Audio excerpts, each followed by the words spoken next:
आज से श्रावण का महीना प्रारंभ हुआ है और श्रावण और भाद्रपद के महीना को पावस ऋतु कहते हैं। पावस ऋतु में श्री धाम वृंदावन में सहचरी वृंद मिलजुल करके और श्यामा श्याम को बहुत सुंदर सुंदर सुख बिलसाती हैं, सुंदर सुंदर केली कराती हैं। और ख़ास करके इस ऋतु में प्रियालाल को वर्षा की बूंदों में भिजाते हैं। कभी यमुना किनारे, कभी यमुना में नौका पे आरूढ़ करके, कभी वन विभाग में, कभी कदम के नीचे, कभी कदम खंड में, कभी विशाल विशाल जो पंचरंगी जो मणिमय मंडल हैं उन पे, कभी सुंदर सुंदर जो सरोवर है, मधुर सरोवर है, मान सरोवर है, कभी कोई सुंदर जो चौराहों पे जो वृक्षावली हैं वहाँ प्रिया प्रीतम उनकी सुंदर शोभा देख करके रस में मग्न होते हैं, सुख के सागर में डूब जाते हैं। उनकी ऐसी निमग्नता को देख करके बादल गरज भी लग जाते हैं, दामनी लरज भी लग जाती है और जहाँ तहाँ से जो मोरा है क्योंकार कर भी लग जाते हैं। मैंने श्यामा श्याम को सुख देने के लिए पपैया, चकोर है, मोर है, कोकिला है, चातकी हैं, ऐसे तोता हैं, तोती हैं, अनेकों जो पंछी वर्ग हैं, वे श्यामा श्याम को और मानो उमंग प्रदान करते हैं अपनी सुंदर सुंदर भाषा में, अपनी सुंदर सुंदर बोली में। तो आज से पावस ऋतु का प्रारंभ हो रहा है।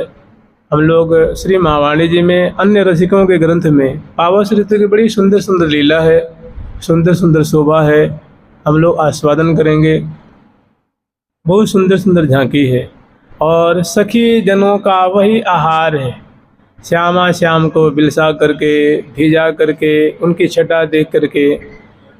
एक और बात कहते हैं कि वर्षा ग्रीष्म नयन सुख, शरद बसंत विलास। शरद ऋतु में, वसंत ऋतु में और लपटन को सुख हिम शिशिर, प्रेम सुखद सब मास। माने वर्षा ऋतु और ग्रीष्म ऋतु। तो ग्रीष्म ऋतु कहते हैं, ज्येष्ठ और आषाढ़ को ग्रीष्म ऋतु कहते हैं। तो अभी जो निकल गया 2 महीना ग्रीष्म ऋतु निकल गई। तो ग्रीष्म ऋतु में प्रिया प्रीतम को सुंदर फूलों के वस्त्र, फूलों के आभूषण, फूलों की कुंज, फूलों की निकुंज, फूलों के फर्श, फूलों के महल, फूलों के सिंहासन, फूलों के सैया, फूलों के ही चमर, फूल के ही बिजना, फूल के ही थाल, फूल के ही कटोरियाँ, फूल के ही वस्त्र आभूषण, जो भी नख से सिकपुरे, और फूल का ही महल, फूल के दरवाजे, फूल की जंगला, फूल की भित्तियाँ, फूल के फर्श, फूल के छत, फूल के छज्जे, फूल की ध्वजा, पताका, शिखर, मंडप, सिंहासन, और फूल के थार में, परात में फूल के जलपात्र हैं, फूल के झारी है, फूल के चमर है, फूल के बिजना है, फूल के मूर्छल है, फूल के पिंजरा है। मैंने सब जानते हैं फूलों का जो तासीर है ना, फूलों की जो तासीर होती है वो शीतल होती है। तो और सुंदर सुंदर जो पेय पदार्थ है, पकवान है, वो शीतल शीतल पकवान, शीतल शीतल मिष्ठान, शीतल शीतल शरबत, शीतल शीतल जल के द्वारा सहचरी वृंद सेवा करती हैं और प्रिया प्रीतम को फूल के महल में विराजमान करके, फूलों के आभूषण से, वस्त्र से आभूषित करके और अपने नेत्रों का लाभ लेते हैं। माने श्यामा श्याम को ऐसे देख करके सिंहासन पे बैठे हैं, शैया पे बैठे हैं, या सुंदर जो है कुंज में विराजमान है, या मार्गों में पदार्पण कर रहे हैं, नौका में विराजमान है, वो नौका भी फूल की। तो ग्रीष्म ऋतु में सखी प्रिया प्रीतम को शीतल शीतल वस्तुओं के द्वारा, शीतल शीतल वस्तुओं को अर्पण करके, और शीतल जो वस्तुएं होती हैं वो प्रायः फूल, उनकी पराग है, उनके दल हैं, पत्र हैं, शंकुला हैं, इनके द्वारा उनको निहाल करती हैं। अब आ गया है, आगमन हुआ है पावस ऋतु के। तो पावस ऋतु में जैसे ग्रीष्म ऋतु में प्रिया प्रीतम की शोभा को देख कर निहाल होती हैं, जैसे एक झांकी बहुत सुंदर है, ये ग्रीष्म ऋतु की है। फूलन की फूलवारी देखो सखी, फूलन की फूलवारी देखो सखी, फूलन की फूलवारी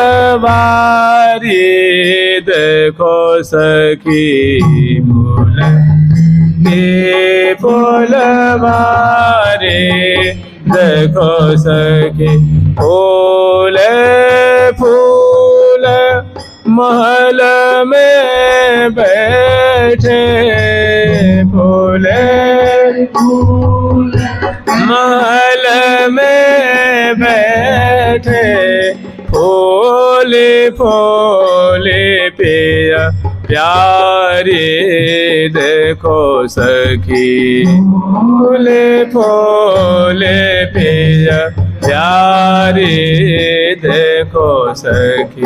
फूलन को सिर मुकुट बिराजे, फूलन को सिर मुकुट बिराजे, फूलन मांग संवारी देखो सखी, फूलन मांग संवारी देखो सखी। फूलन की अंगियाओं पर ना, फूलन की अंगियाओं पर ना, फूल जार लहंगारे देखो सखी, फूल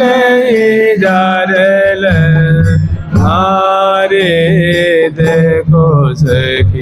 फूलन के आभूषण पहिरे, फूलन के आभूषण पहिरे, फूलन कंचुक सारे देखो सखी, फूलन कंचुक सारे देखो सखी।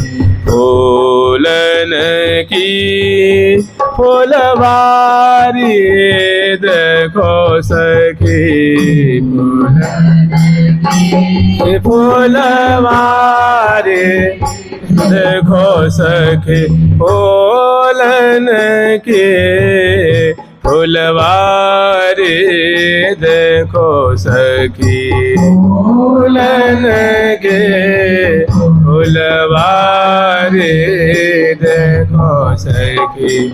सुंदर फूल के महल में विराजमान करके और श्यामा श्याम की झांकी को, उनके एक एक आभूषण है, एक एक वस्त्र है, एक एक अदाएं हैं, कैसे वो अंशभुजा दिए हुए गंड सुगंड बाहुग्रीवा मिली, प्रतिबिंबित तन उपमा लाजे, नैन चकोर विलोकी बदन शशि, आनंद सिंधु मगन भय ब्राजे।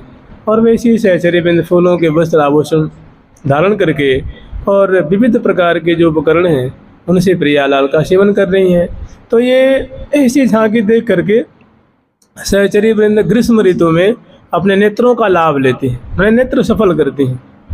ठीक ऐसे ही पावस ऋतु के आगमन पर श्यामा श्याम को वर्षा की बूंदों में भी जा करके सुंदर सुंदर झांकी का अवलोकन करके जब वर्षा में प्रिया प्रीतम भेजते हैं तो कैसे उनके वस्त्र अंग अंग में चिपक जाते हैं, केसावली कैसे भीज जाती हैं, कैसे कैसे उनके आभूषण गीले हो जाते हैं, मुखमंडल है, ललाट पटल है, ग्रीवा है, अंग अंग जो मने शराबोर हो जाते हैं, उसे कितने उमंग में भरे हुए लाल लन्ना निशंक होकर के भेजते हैं और सखी नेत्रों का लाभ लेते हैं। तो वर्षा ऋतु में और ग्रीष्म ऋतु में सहचरी बिंद प्रिया प्रीतम की झांकी देख देख करके, शोभा देख देख करके नेत्रों को सफल करती हैं।